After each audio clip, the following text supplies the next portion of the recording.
మరోవైపు మన దేశంలో అత్యంత పొడవైన గాజు వంతెనగా ప్రస్తుత కేరళలోని వాగమూన్ గ్లాస్ బ్రిడ్జ్ ఉంది. దీని పొడవు 40 మీటర్లు. అయితే కైలాసగిరి స్కై వాక్ వంతెన అందుబాటులోకి వస్తే విశాఖపట్నం గాజు వంతెన ఆ రికార్డులను బద్దలు కొట్టనుంది.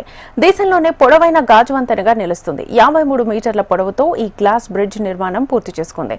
సముద్ర తీర ప్రాంతాల గాలి తీవ్రతకి తట్టుకునేలా అత్యంత పటిష్టమైన భద్రతా ఏర్పాట్లతో సిద్ధమైంది. ఈ బ్రిడ్జిని చూసేందుకు విశాఖ వాసులు ఎంతో ఆసక్తిగా ఎదురుచూస్తున్నారు. ఇక్కడ మన కైలాసగిరి దగ్గర బ్రిడ్జ్ అనేది స్టార్ట్ అయిందని అందరికీ తెలిసిన విషయం. సో నేను కూడా విజిట్ చేయడానికి వచ్చాను అండ్ చూడడానికి కూడా చాలా బాగుంది.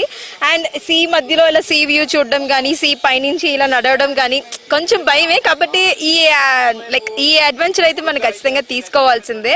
చాలా మంది టూరిస్టులు కూడా వస్తుంటారు. సో ఇది ఒక ప్లేస్ అనమాట వాళ్ళకి కూడా విజిట్ చేయడానికి. సో డెఫినెట్ గా ఉంటే విజిట్ చేయండి. అలాగే చూడడానికి వ్యూ అయితే నిజంగా ఆసమ్, డెఫినెట్ గా విజిట్ చేయాలి. సో ఈ రోజు అయితే ఇక్కడ మన కైలాసగిరి దగ్గర బ్రిడ్జ్ అనేది స్టార్ట్ అయిందని అందరికీ తెలిసిన విషయం. సో నేను కూడా విజిట్ చేయడానికి వచ్చాను అండ్ చూడడానికి కూడా చాలా బాగుంది.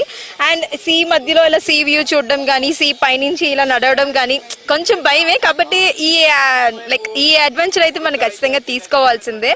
చాలా మంది టూరిస్టులు కూడా వస్తుంటారు. సో ఇది ఒక ప్లేస్ అనమాట వాళ్ళకి కూడా విజిట్ చేయడానికి. సో డెఫినెట్ గా ఉంటే విజిట్ చేయండి. అలాగే చూడడానికి వ్యూ అయితే నిజంగా ఆసమ్, డెఫినెట్ గా విజిట్ చేయాలి. సో ఈ రోజు అయితే ఇక్కడ మన కైలాసగిరి దగ్గర బ్రిడ్జ్ అనేది స్టార్ట్ అయిందని అందరికీ తెలిసిన విషయం. సో నేను కూడా విజిట్ చేయడానికి వచ్చాను అండ్ చూడడానికి కూడా చాలా బాగుంది.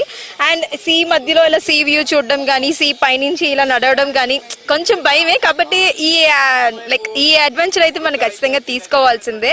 చాలా మంది టూరిస్టులు కూడా వస్తుంటారు. సో ఇది ఒక ప్లేస్ అనమాట వాళ్ళకి కూడా విజిట్ చేయడానికి. So definite